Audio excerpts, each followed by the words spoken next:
Ryan Savai from The Sun. Starmer says any security guarantees must have U.S. support. How do you plan to save this relationship? How do you plan to do it? And regarding King Charles, what did you say about support for Ukraine during the conversation?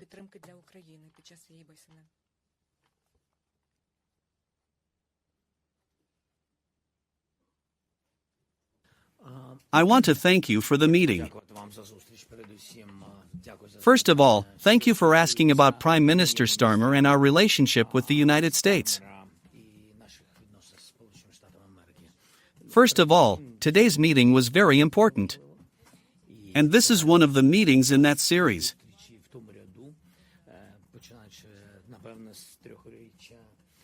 Starting from the beginning of a large-scale invasion, where Ukraine is intensifying today.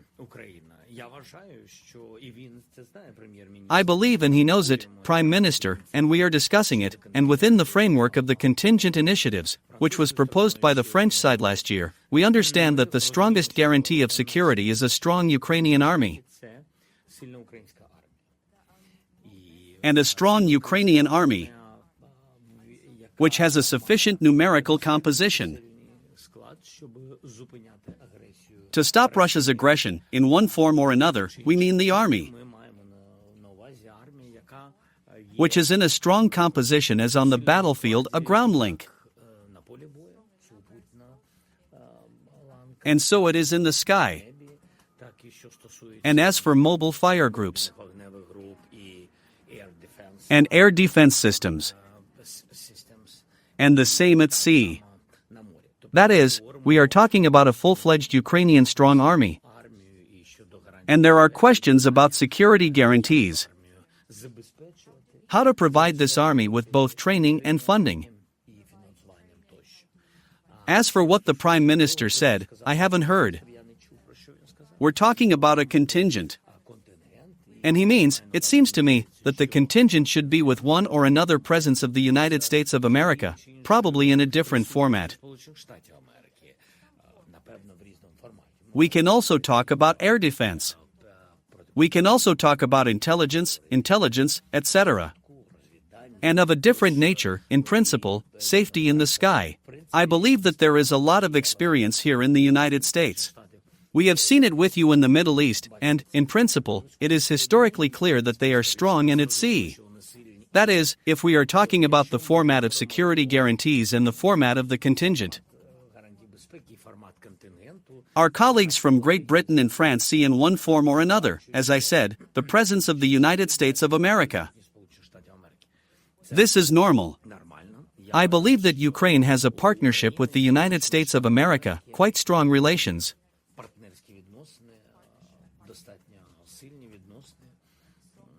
And from the very beginning of the full-scale invasion, they were probably the strongest. Because before that, there was probably no such level of support from the United States as before the start of the full-scale invasion. And probably because there was no full-scale invasion.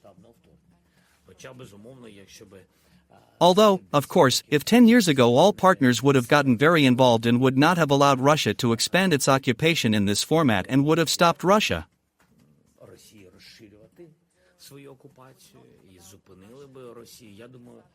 I think this would be a strong preventive signal for a full-scale invasion.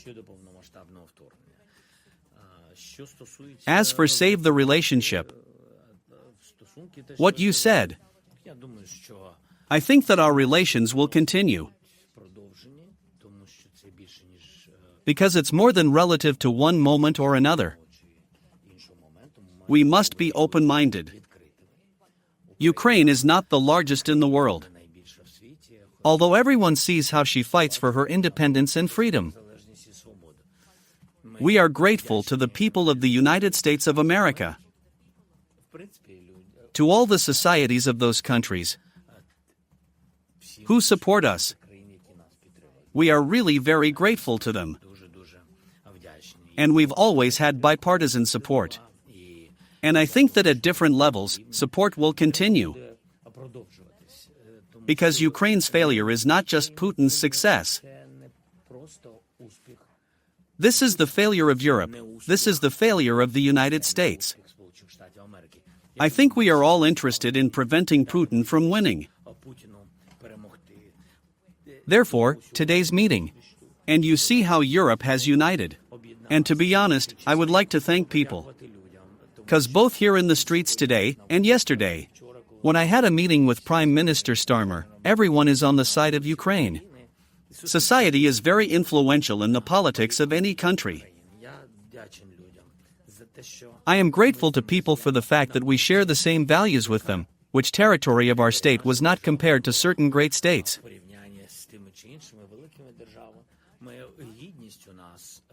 Dignity is one of our values, and I believe that I, as president, must defend the dignity of Ukrainian soldiers, all our people, which, in principle, I do. And the soldiers, our people, showed everyone that it's their right to be free, and that this is a war of independence. Questions about values. The question is not about money. As for the conversation with His Majesty, with the King, it was a very good meeting. I am very grateful. And for this meeting, and for the way His Majesty helps Ukraine, supports us politically, and not only. He met with our soldiers here in European Britain who are training.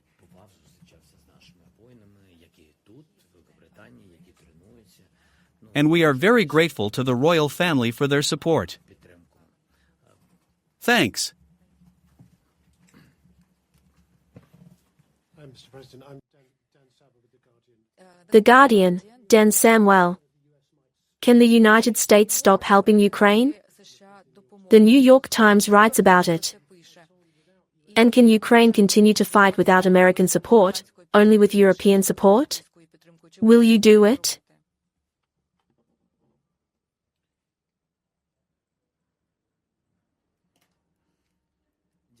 Thanks. Ukraine considers America its partner, a strategic partner. This is important for us. And Europe considers the United States a strategic partner. We talked a lot about this today. And we have many agreements among our European colleagues. We do not advertise, because there will be a number, I think, a large number of meetings ahead.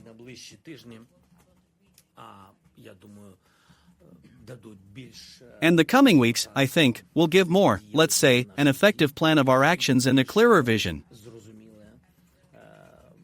What security guarantees can be in Ukraine, how much it can be strengthened. The beginning is very strong. Today's beginning was very strong. We see both theoretically, so far theoretically, as long as there is no implementation, and theoretically support for the contingent. We already see a serious number of countries. I am not ready to talk about all countries yet, because the time will come, they will speak about themselves.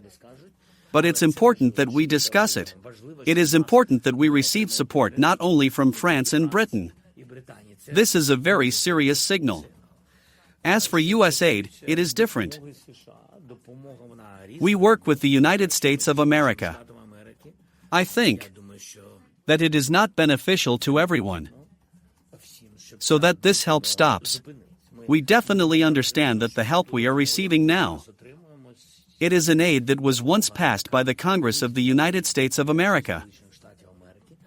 No one has considered new assistance in Congress yet. Therefore, it is difficult for me to discuss this. That is, you know what's going on. Aid is going accordingly. Aid with weapons. We are talking about just such aid. It's coming. This was previously passed by the Congress of the United States of America. We are ready to continue the dialogue. We want to count on new help. We, Ukraine, have risen very much in our own personal domestic production. Now we see an increase in production in Europe. I am talking about the continent. We are talking not only about the countries of the European Union, and this, by the way, is one of the important signals regarding support for Ukraine or the deployment of a contingent. We are talking not only about the countries of the European Union, we are talking about the security of Europe, and therefore about the deployment of a contingent, or about a guarantee of security with the whole of Europe. And representatives of the relevant countries have already been there today, or have been online before. That is, I said that there have already been several meetings. Therefore, as they say, we are counting on the help of the United States. Definitely. And I believe that the termination of such assistance, this assistance will then be exclusively to Putin. And therefore, I believe that the United States is the representatives of the civilized world, the leaders of this world. And I think they will definitely not help Putin. But I, as the President of Ukraine, I work with my team on any challenges precisely because so that my army does not have any surprises.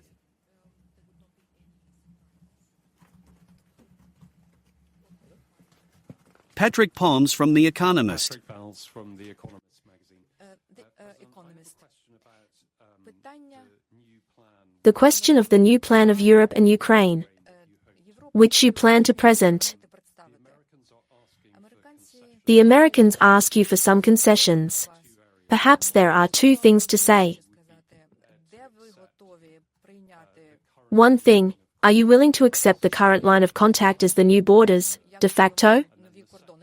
And the second question is, are you ready to accept the lifting of sanctions on Russia as part of this new plan?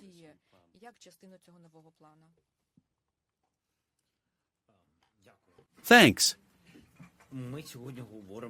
Today we are talking about the first steps, and therefore, until they are on paper, I would not like to talk about them in great detail. An agreement on the end of the war is still very, very far away. No one has started all these steps.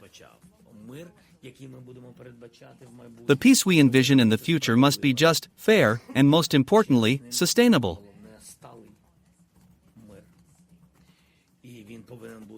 And it has to be very, very specific. With very, very specific security guarantees. And with very specific infusions of these security guarantees. With specific responsibility for the volume of this assistance. In what sense they will be. If we are talking about one or another help at sea, on land, and in the sky. I don't mean help, but presence. This is part of the security guarantees. Today we are not talking about certain concessions. Because it will be the wrong conversation. We hear signals from different partners. We hear signals from the United States.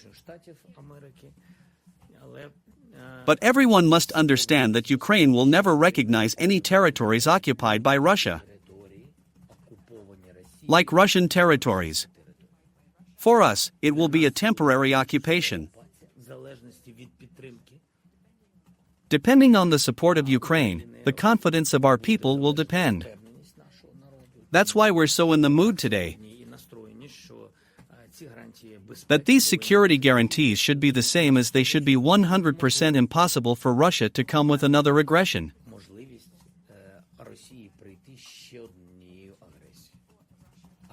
Or, if it does, then it receives a rebuff not only from Ukraine, but also from another.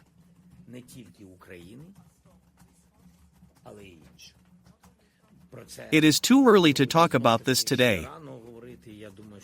I think I don't want to just talk about some details until there are signatures of the partners underneath it. And that's right. And therefore, it is too early to talk about one or another line today. Because there are many things that we have to think about first of all. Exchange of people. And we are talking about thousands. The format of the return of children. I believe that which does not exist today is quite spontaneous. With the help of various partners, 1,000 children returned. We are talking about 20,000. That is, we have serious challenges ahead. Sanctions, therefore sanctions. I know that this issue is raised. I don't want to talk, I don't want to say who yet. You are journalists, you see it anyway. But we will do everything, and today the partners agreed that the sanctions pressure should increase, and not vice versa. It will frankly probably not be easy, because there is unity of a large number of countries.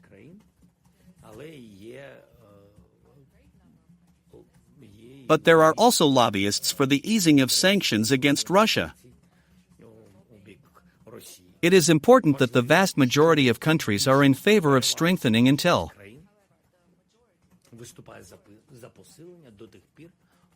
a sustainable, just peace for Ukraine is guaranteed. Just one follow-up. Just follow up, please. As part of the negotiations between the United States and Russia, it looks like some kind of business deal, investment in oil and the lifting of sanctions are being discussed. What do you think about it? The negotiations between the United States and Russia are their bilateral track. I don't know what these two countries are talking about. I can only say that we perceive a fair composition of negotiations on Ukraine, when everyone will be partners at this negotiating table.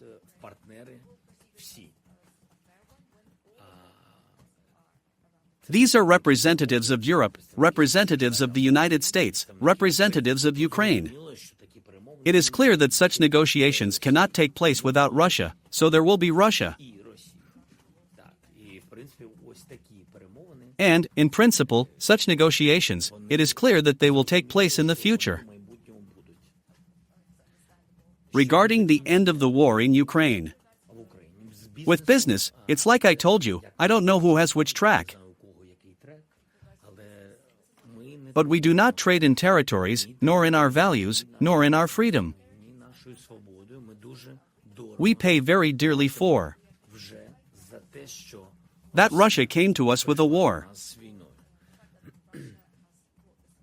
Svetlana Chinetska, Ukrainian Inter TV channel. I would like to talk to you about pleasant things, about the approach of peace, but we must be realistic and somewhat depressed. I want to understand, if tomorrow the United States decides to stop aid, then they can stop what has already been signed and what is already on its way to us? This is the first. And secondly, what will our soldiers feel first on the battlefield if something does not come? Are there any positions unchanged, like, I don't know, missiles to patriots or something similar? What will be most affected by the US waiver? First of all, we are already realists. And we are definitely not depressed, as I believe, realists. Because we are, I believe, adequate. Because if you lose adequacy, you lose everything. On the battlefield and not on the battlefield. Institutionally, financially, and economically. And thanks to partners, management within the country and our relations with partners. All our institutions are funded, no matter how difficult it is for us, people live. Not like in peacetime, because this is a war and only Russia is to blame for this. As for it, see, I want us to look at the help of the United States of America from a slightly different angle, right? The United States' failure to help is a change in the entire security infrastructure in the world. Change of the entire alliance.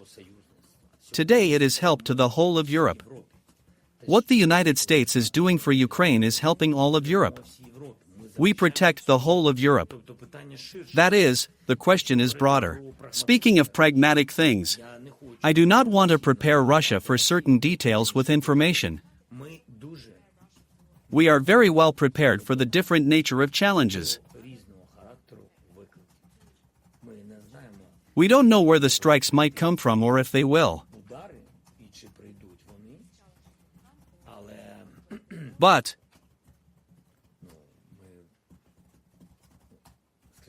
Let's put it this way, 3 years of war, we are already adults.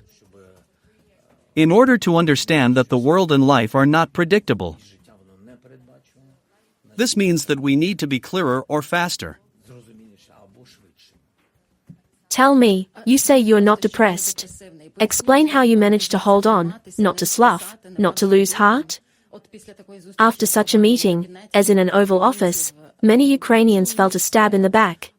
And you hold on to what? I have no right to behave differently. Second, look at the support. If we don't hold on and are inadequate,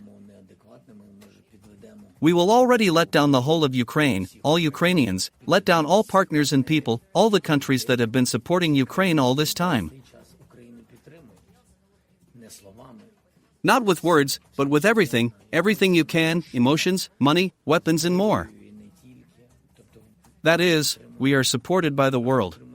We will let everyone down simply. We have no right. Thank you very much. Dear colleagues, let me just one word. A follow-up.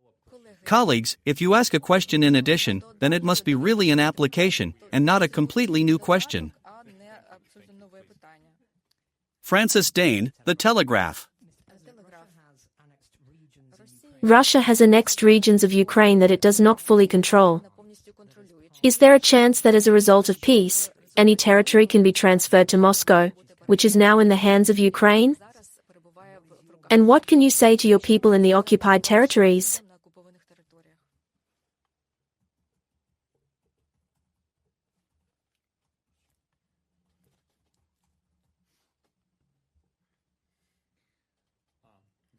Thank you for asking. There is no chance that we will give something of our own free will. Chances that we will legally recognize. I believe not, and not only because we are like this, although it is definitely number one. There is a law. And even if one country, like Russia, violates international law, this does not mean that others will perceive and support it.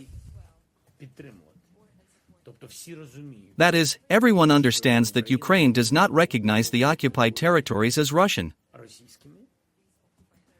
We went through it. I remember this whole path that we are going through today.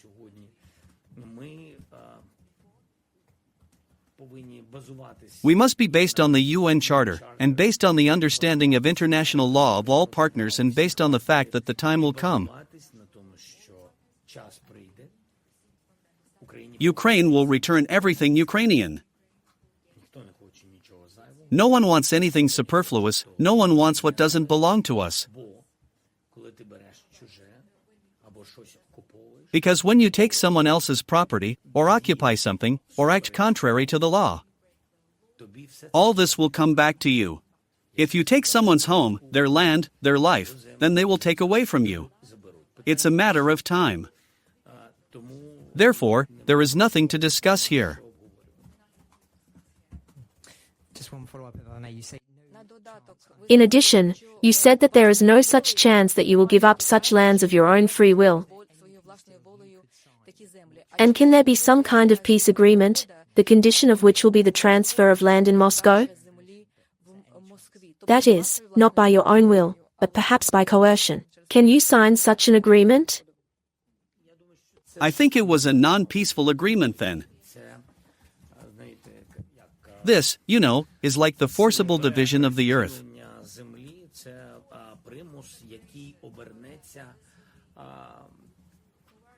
This is a coercion that will turn into, I would say, it seems to me, a great risk of hostilities after some appropriate time. And I think that those countries that are around this war today, who support us, or there are those who want to act as mediators, they understand that if it is unfair to end the war, then it will be a matter of time when people will return this justice. Thanks. Please.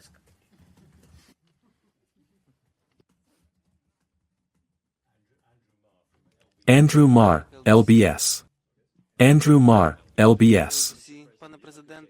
Mr. President, if we return to the meeting in the Oval Office, we've all seen it, the whole world has seen it. It was absolutely terrifying. Was there a moment when you sat there and thought it was really going very wrong?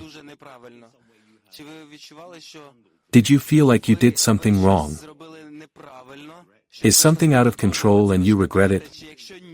Or if not, do you think you are in an ambush, a political ambush?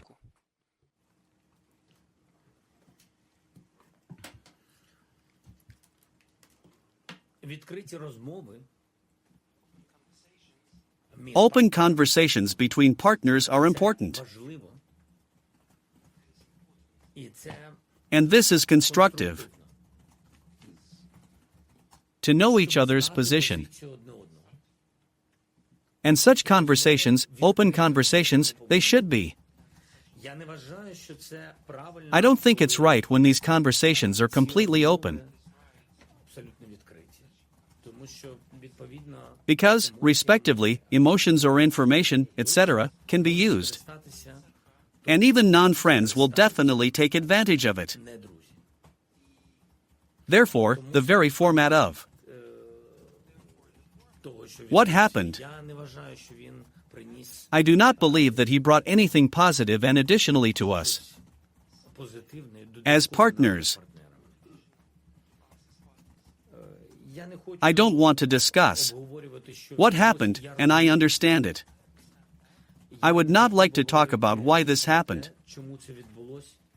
I just want to emphasize why I also understand. I don't think that in this format you should continue to build strong relationships. I'm sure that this situation will pass. And there are more important things ahead. And if we all continue to be constructive, then, I think, we are waiting for the result. Positive result. Positive is the one if I understand correctly.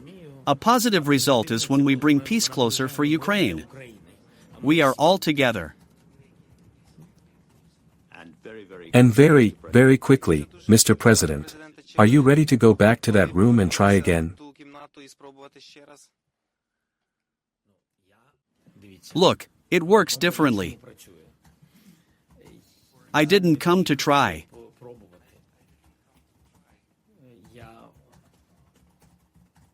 I rode the train for 12 hours, then flew for 11 hours, because I was invited by the President of the United States of America. And this is one of our main partners. And for me, it's a respect to be in the White House when the President of the United States invites me. Just like I met with senators. We never offend anyone. And we always meet with bilateral support. And in a bilateral format, a bipartisan format, I mean either the Senate or the Congress. And we always try to be as politically correct as possible. I'm just the President of Ukraine, and I think that our country is no better than others. But it's definitely not worse, and I've been doing it with all my actions since the beginning of the war. I'm just saying that we deserve equal dialogue.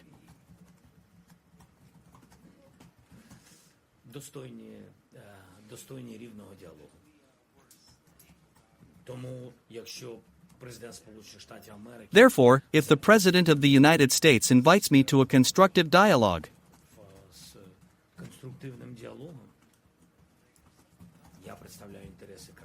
I represent the interests of a country that is very dependent on support, on partnership.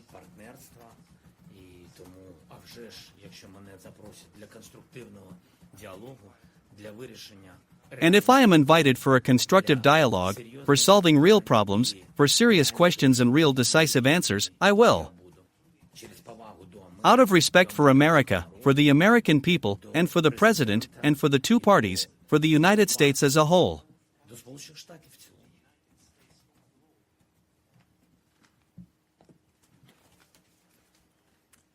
Mr. President, Laura Kunsberg, BBC News. Mr. President, I see that you are choosing your words very carefully regarding what happened in the Oval Office.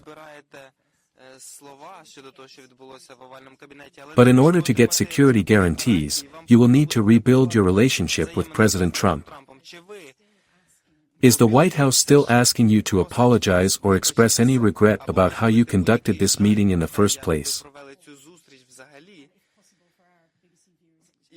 And for our viewers, the BBC, it would be good if you said a few things in English about it, but I understand if you don't. If I may, I, with all due respect, are better off the way we speak.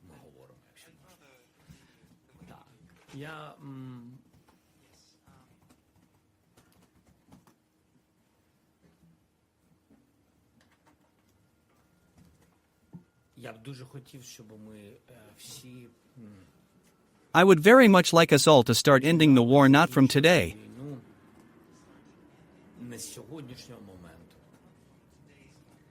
And they started from the moment this war began.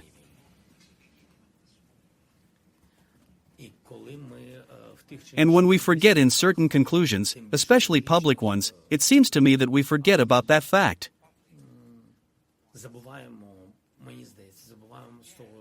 How many people Russia, the Russian army on Putin's orders, killed in Ukraine? Russia is an aggressor. Russia came.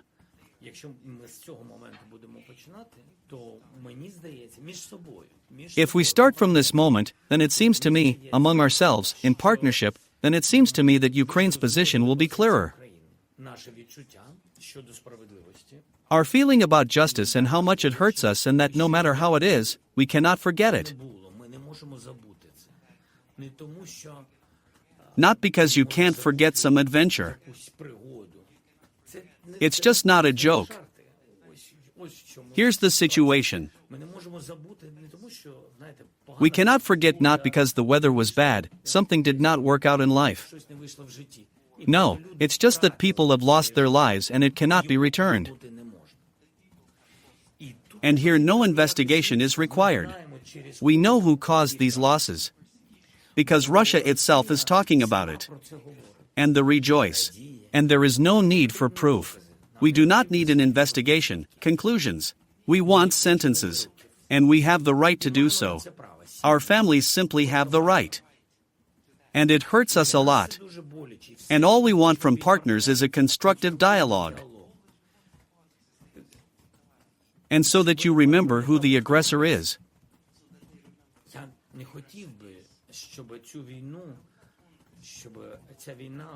I wouldn't want this war to look any new.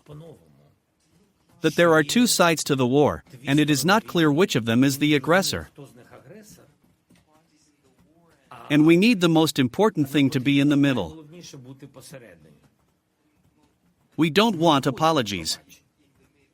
Understand? And that's exactly what I wanted to say about it. Did I answer correctly? Was there anything else you wanted?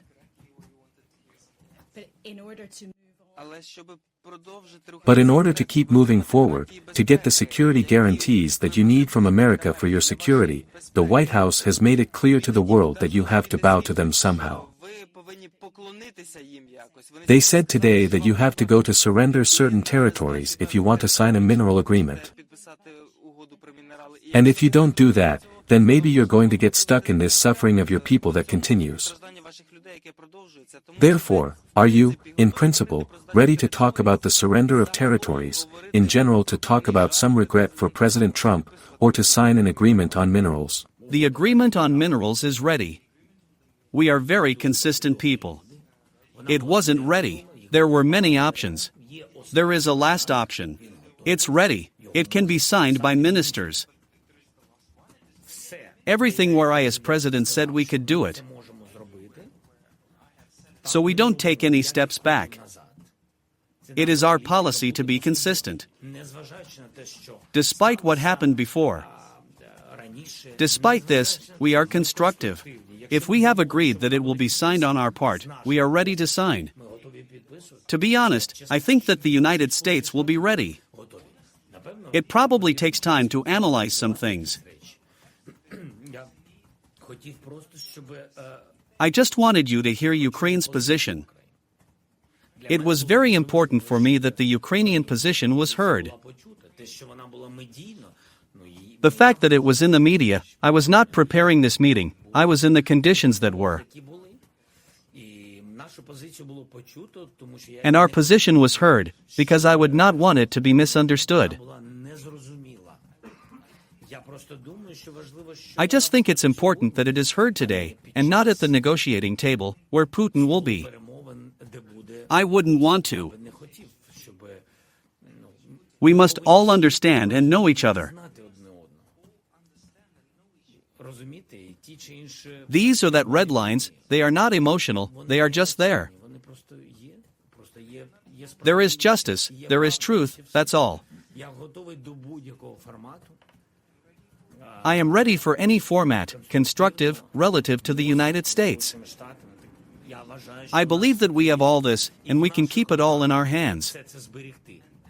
From our God, once again we are very much counting on it, we will. The agreement is the one that is on the table, so it will be signed if the parties are ready. I said what I think. There are two parties to the agreement.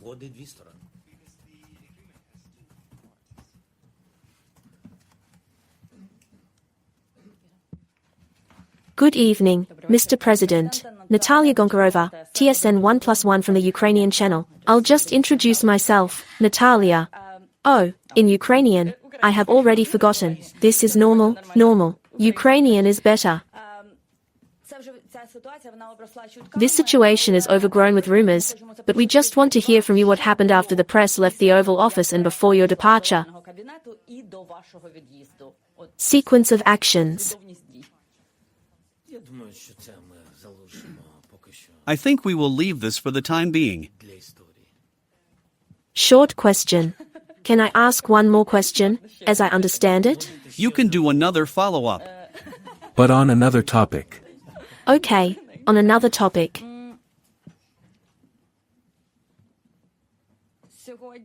Today, again, America has said a lot about the fact what they want from you, and about the territory for European peacekeepers to enter, and that you will still have to apologize for it and give up territories. I understand that you have already said about the territory and apologies in the same way. What to do in this situation if it is a deadlock?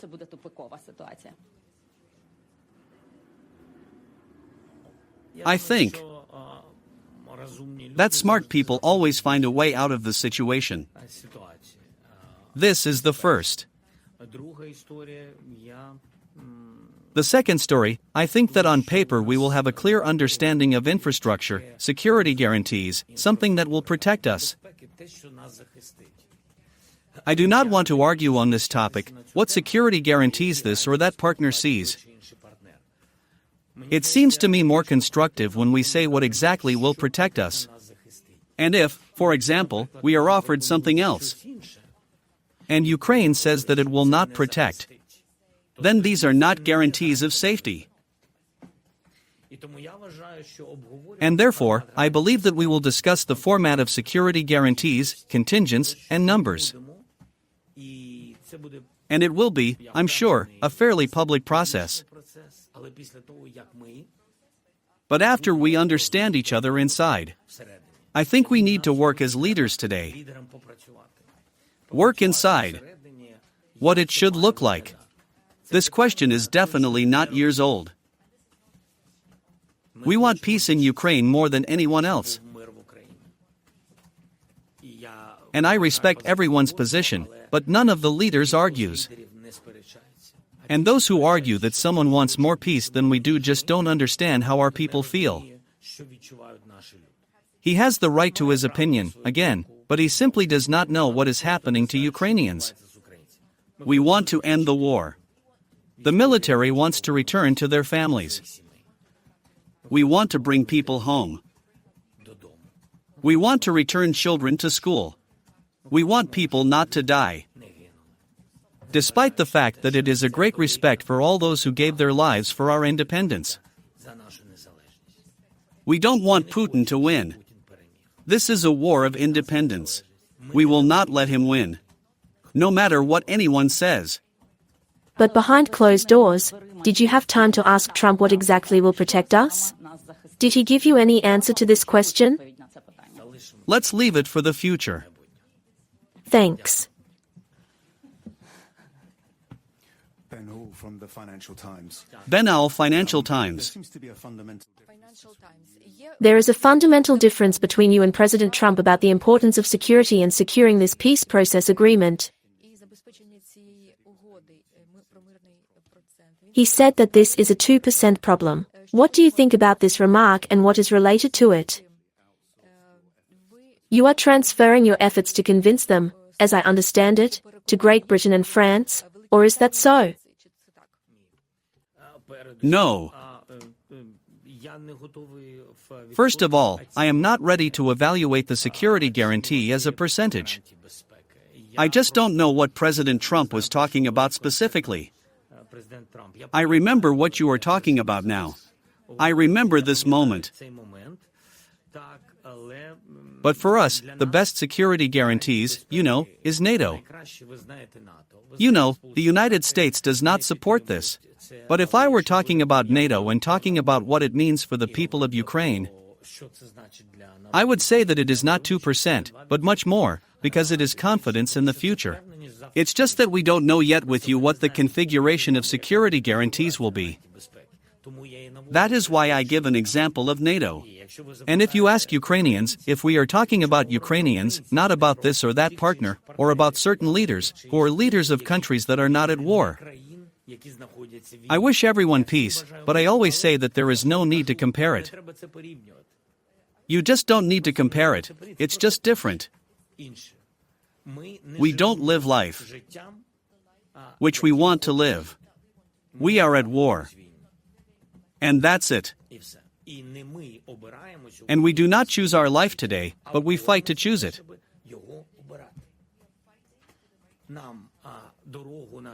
The Russian army writes out the path of our life for us today. We stopped this path of his, just stopped, because we want to choose our own path. Therefore, for us, security guarantees are confidence that it will not be the same again after the end of this war. Whatever stage of the war ends, hot or completely, etc. We just explain to everyone. Decide for yourself what percentage it is for people. But we really need to do everything so that Putin has 0% to come back again. I think this is very important for us. Security guarantees are a very strong contribution for us. As for France and Britain, look, France has initiated a contingent. Britain said we are ready to support. The two armies that are ready to talk to me, first of all, I want to emphasize once again,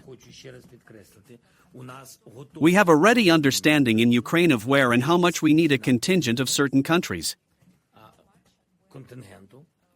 We have it all ready. We discuss it. This is important. We have serious steps forward in this direction. And as I told you, I believe that in the coming weeks we will have all this on paper. And the question will be which of the countries is ready, who is not ready, in what composition, in quantity. And yes, like France and Britain, they don't do it without us. They have suggestions, they communicate with us about it. Separately, we spoke with the Nordic-Baltic team of 8 countries. Yes, with this structure, they will also work in this direction with us. And here I hear positivity. Separately, we spoke from Turkey. Turkey may take its place in the future security infrastructure. Also, these are the developments that are available today. And we want all these different formats, we want to combine into one format now.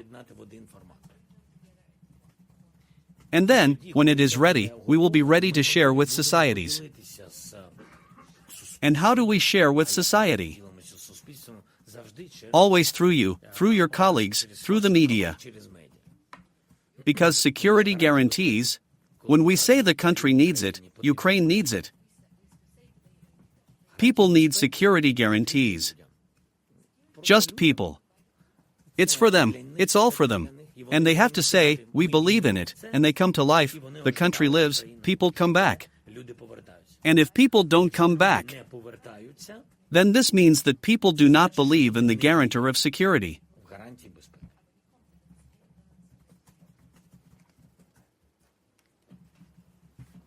Mike Smith, The Times. Peter Mendelsohn, the new British ambassador to Washington, said that Ukraine must be the first to agree to a ceasefire and then Russia will join. What do you think about this proposal, and did the Prime Minister of Great Britain talk to you about it? Keir Starmer also said that he considers the United States and President Trump a reliable partner. Do you share this characteristic?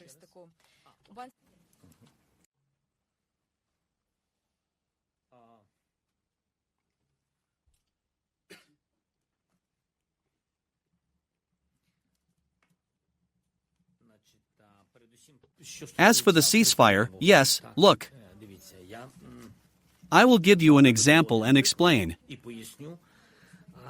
how important security guarantees are. It is an example that is related to the cessation of fire.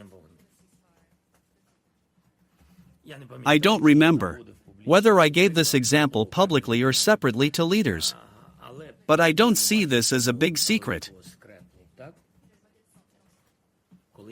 When I became president, we had a contact line, and since the beginning of the first occupations 11 years ago, we have had a contact line in the east of our country, where there was a ceasefire in quotation marks. Why do I say in quotation marks?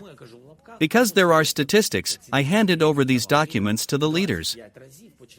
25 times, since the first occupations of Crimea and part of the east in 2014, Russia has officially disrupted the ceasefire 25 times. 25. And this is when it was officially agreed that there would be a ceasefire in the Minsk agreements. You know about it. There were hundreds of meetings. 25 times they plucked. And I wanted to find out for myself with the military in the first days of my term. If there is a ceasefire, why is it broken? We arrived and we watched it. Russia then carried out such tactics.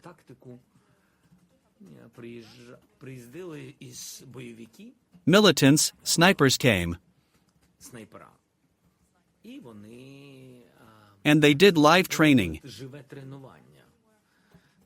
Snipers came from the occupied parts of our territory, in the east of our country, and snipers were trained alive. They killed military and civilians.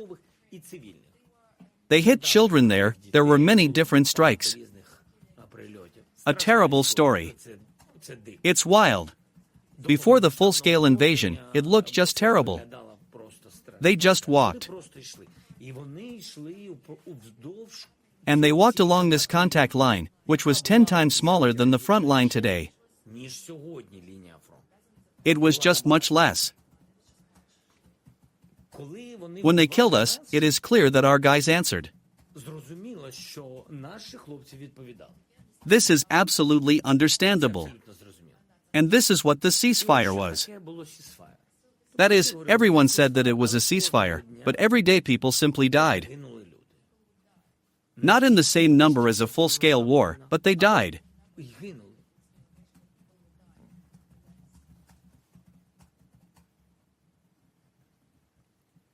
If you don't have the end of the war,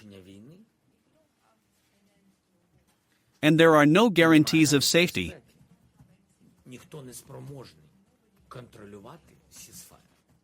no one is able to control the ceasefire on such a long front line. And the question is no longer about snipers. And the question of artillery, drones and other heavy weapons. I told this to my colleagues, that President Trump wants to end the war. And he can, in help with Europe, with us, force Putin to end the war. And I said that it would be a failure for everyone if everyone said a ceasefire. They will force, for example, Ukraine to declare a ceasefire without serious security guarantees. Imagine that in a week the Russians will start killing us, and ours will shoot in their direction. Absolutely clear. Absolutely clear. And what will it be? The Russians will say, as always, as it was then 10 years ago, they will say, it was the Ukrainians who thwarted it. We will show evidence that it is them. Who will benefit from this? Russians. Definitely not me. Definitely not the United States. Definitely not the President of the United States and not European colleagues. Because the whole idea that once there is an end to the war, it is the end of the war, it is not enough. And I say this as a person with the practice of this war. And as a person with the practice of talking and negotiating with Putin in France in the Normandy format. A ceasefire agreement has been signed. It was already my agreement with him. With Germany and France, with Merkel and with Macron. And Emmanuel knows, he says, we don't need any more Minsk agreements. He knows it. It is impossible to fulfill them, this is a trap. And so I believe we're going to fail. If it is all called just a ceasefire. That is, you need to understand how to control it. And that's why I keep saying that if we're talking about a contingent, we can't just say if there's going to be a contingent where it's going to be.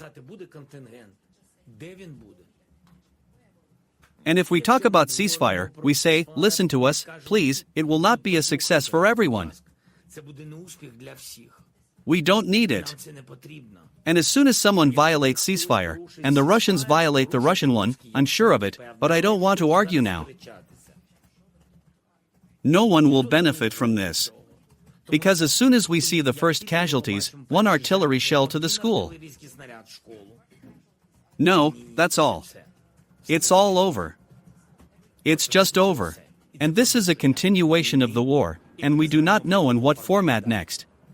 That's what we're talking about when we talk, and who's going to be in control. What kind of people? What powers?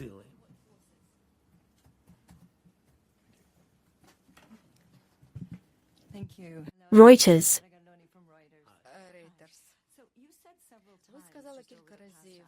You have said several times in the last hour that everyone is interested in preventing Putin from winning. But it looks so in the last few weeks that the United States may no longer think so. For example, they are not ready to call Russian aggression in the UN resolution.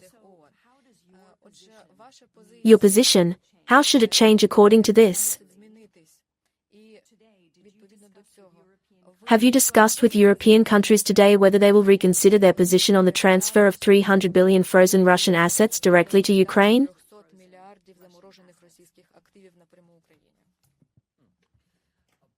First of all, it is important that the European side does not revise its position from the point of view of who started the war? Putin. Who is the aggressor? Russia. Who should pay for it? Russians. As for assets, this question is raised. These assets are frozen and must be used by Ukraine. As for weapons or for the restoration of Ukraine, where there will be a priority, what will be needed earlier? It depends, again, on this war. As for the diplomatic steps of the United States, regarding the resolution, etc., I don't know the tactics of the United States of America.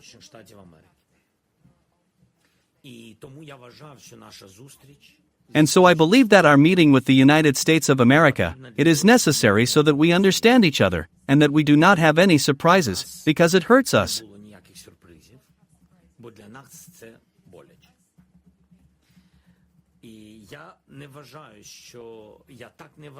And I don't think so, but this is my opinion that by easing the pressure on Russia, changing the rhetoric regarding its aggression, softening the documents on the Russian invasion, softening the rhetoric,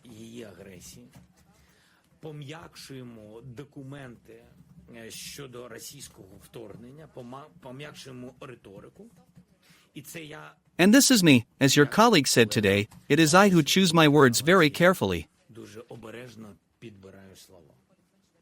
It's true. I choose my words. And that's why I don't think that all this will lead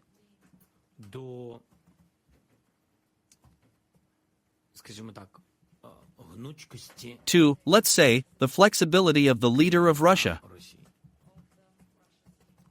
I don't think so.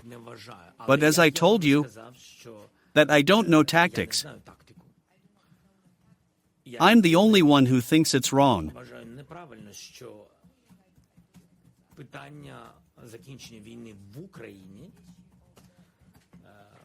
That the issue of ending the war in Ukraine, let's say, is guided by tactics unknown to us. I just think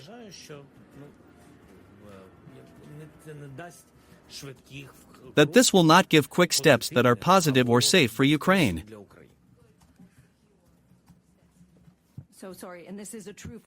In addition, the question is really in addition. You said that you had a meeting in order to understand each other. Do you and President Trump understand each other about Russia now?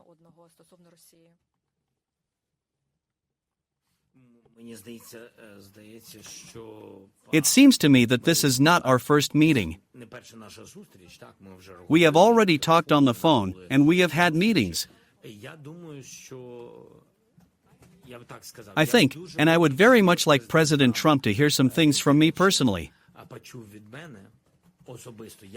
I really wanted it.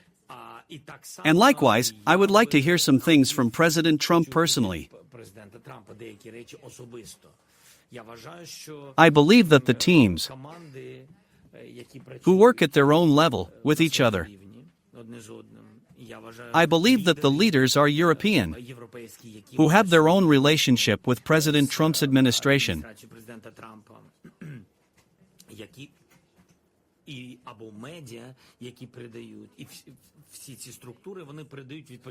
I believe that it is much simpler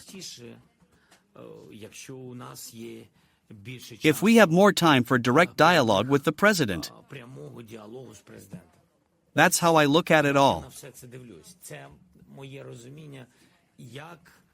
This is my understanding of how faster, how more positive. I mean positive in the result.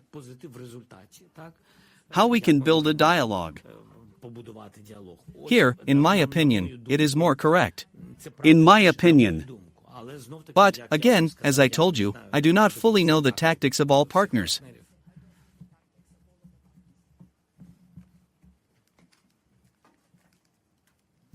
Mark Bennett, Sunday Times.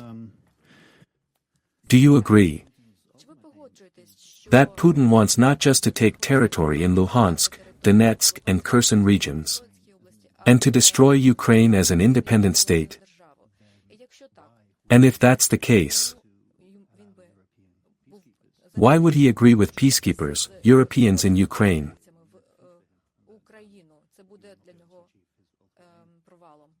This will be a failure of his main goal for him. Lavrov said today that this is categorically unacceptable for them. How to force Russia to change its position and allow peacekeepers to enter Ukraine after the ceasefire.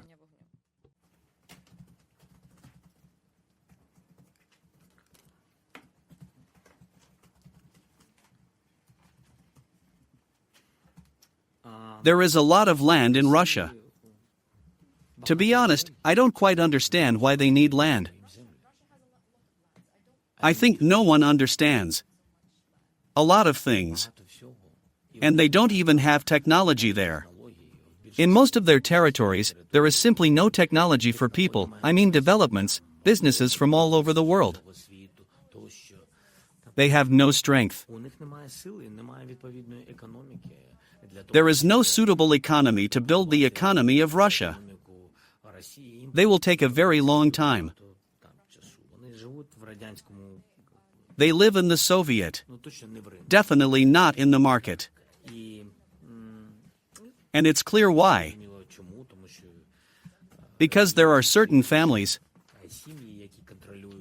that control minerals, mining, etc. In principle, they supposedly have the state controlling all this. And to develop all this, to develop how it is done, production throughout the territory. As it is done in other countries, you need to start a business. And they don't let business everywhere.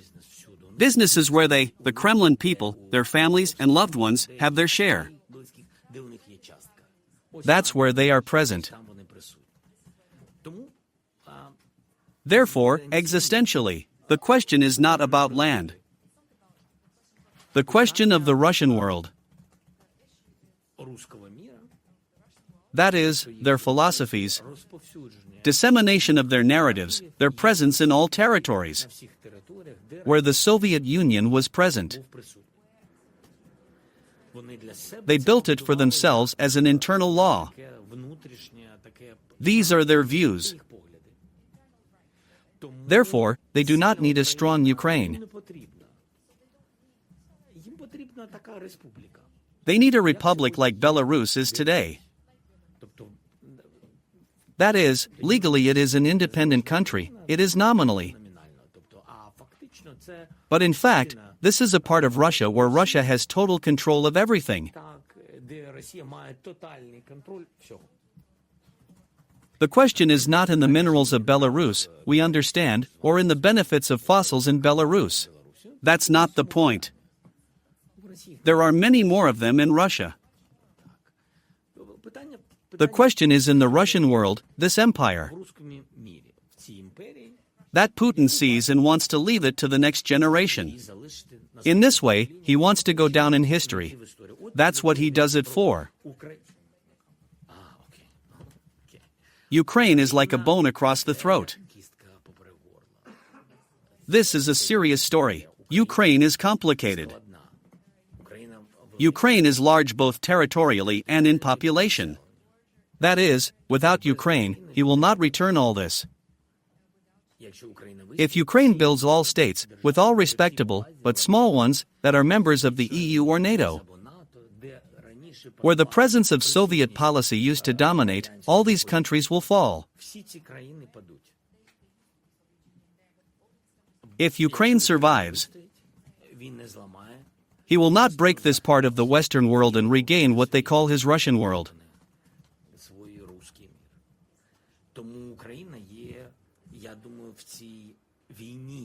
Therefore, Ukraine, I think, in this war for the Russian world, is the only, most difficult and most important goal for Putin.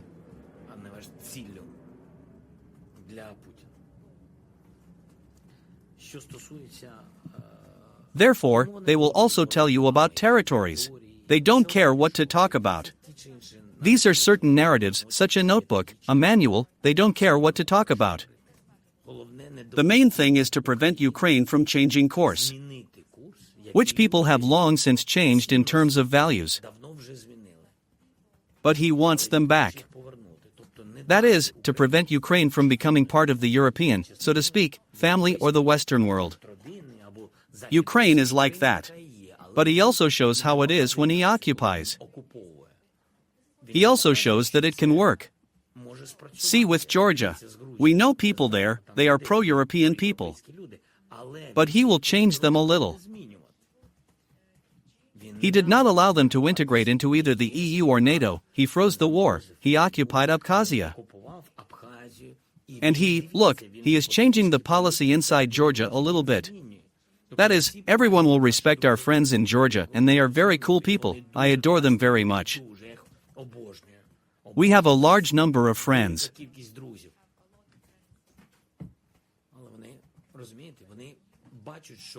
But they, you see, they see that politics, parliament, leadership.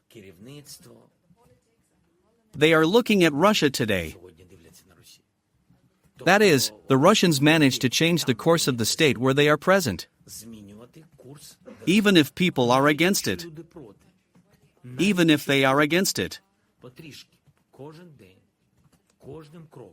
Little by little, every day, every step, army, police, money, politics, parties, they do.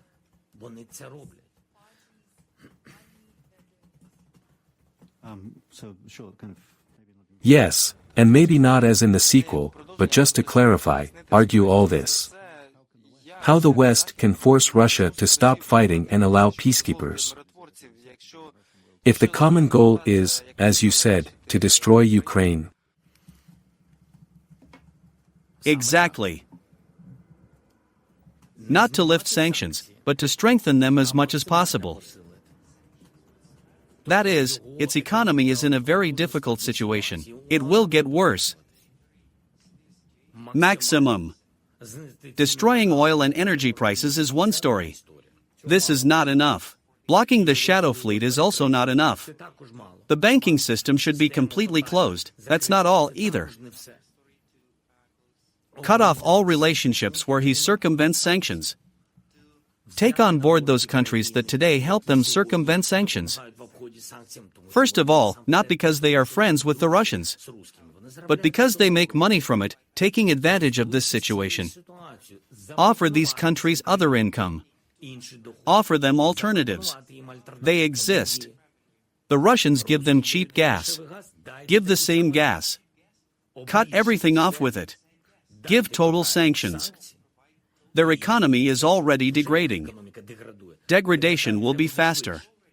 Until then, here's our plan. These are the sanctions. You see, these sanctions are working now. And here is a list of sanctions that we will impose tomorrow. If you don't stop the war, if you don't allow the contingent in, or you will be against it, etc. In addition to this sanction, here is a package of weapons that we will transfer to Ukraine. You see that their army is able to stop you. But we give them weapons with which they will destroy all your energy, all your military factories. And you, in addition to the economy, will lose your ability to produce weapons, missiles, etc.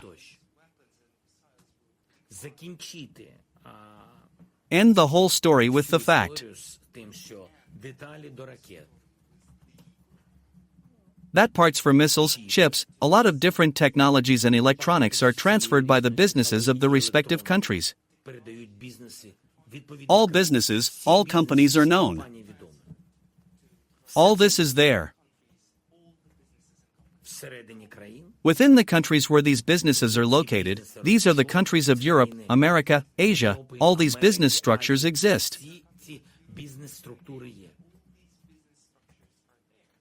Negotiate with them, forbid them to sell this to the Russians. Control all these flows.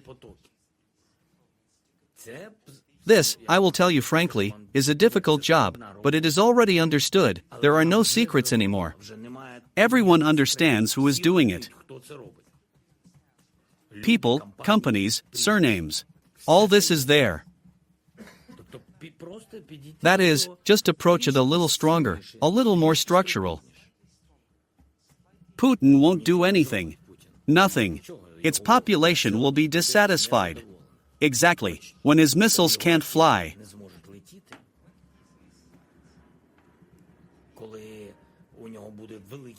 When he will have big problems with financing, respectively, his internal institutions, social networks, etc. He will have big problems. And he is afraid of only one, namely, internal challenges. And to be honest, and how can he prohibit partners from locating the continent? How?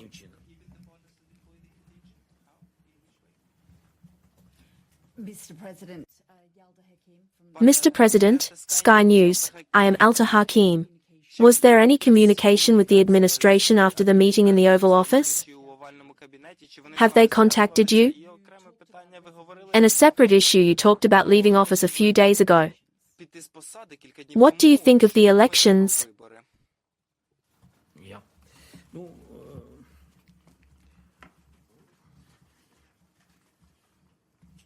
There are communications.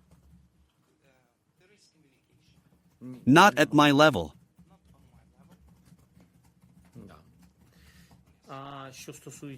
And as for leaving office,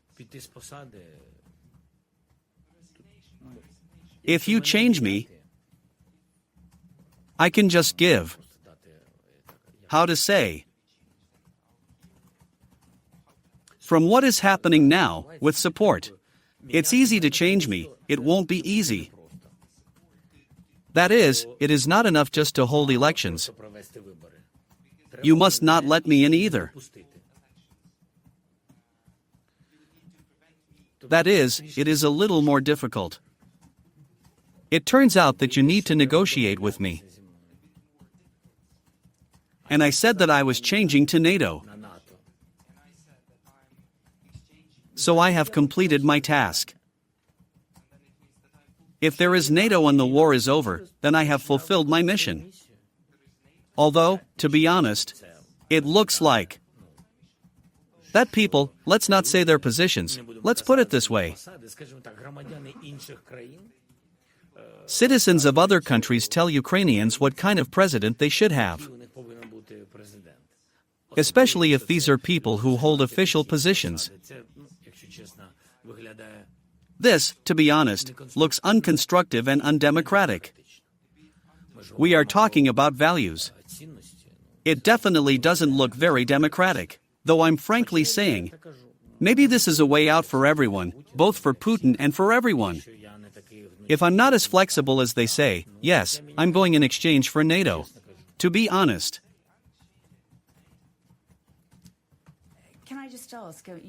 Can I just clarify? You said about citizens of other countries? After the incident, Senator Lindsey Graham said that maybe you need to consider resigning. Speaker Mike Johnson said today that maybe you need to step down. Do you think it's none of their business?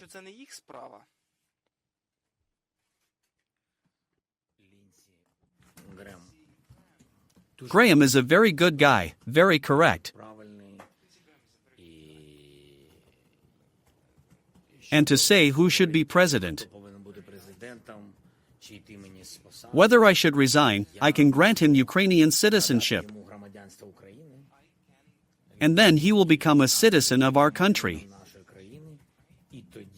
And then, let's say, his voice will gain weight and I, as a citizen of Ukraine, will hear him from the point of view of who should be president.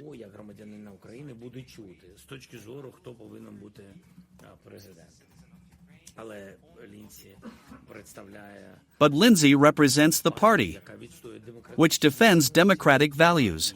And therefore we will still have to elect the president of Ukraine not at Lindsey Graham's home, and in the elections in Ukraine. Okay, thank you very much, colleagues. I know that we talked about being able to ask several questions, but we had the opportunity to ask only one at a time, because we already had an hour and a half and it all took almost. Thank you very much. President Macron told Le Figaro today that he and Keir Starmer are proposing a one-month truce. He said that he and Keir Starmer do not believe in a truce that will be signed between the Americans and the Russians. He told Le Figaro that Putin would try by all means to humiliate Ukraine. And alternatively, he and Keir Starmer will put peace on the table that will last 1 month. Are you aware of this offer? Will you stick to it? I know everything. But would you agree? But would you agree? Would you agree to it? All the best. Thank you so much. Thank you so much. Thank you very much.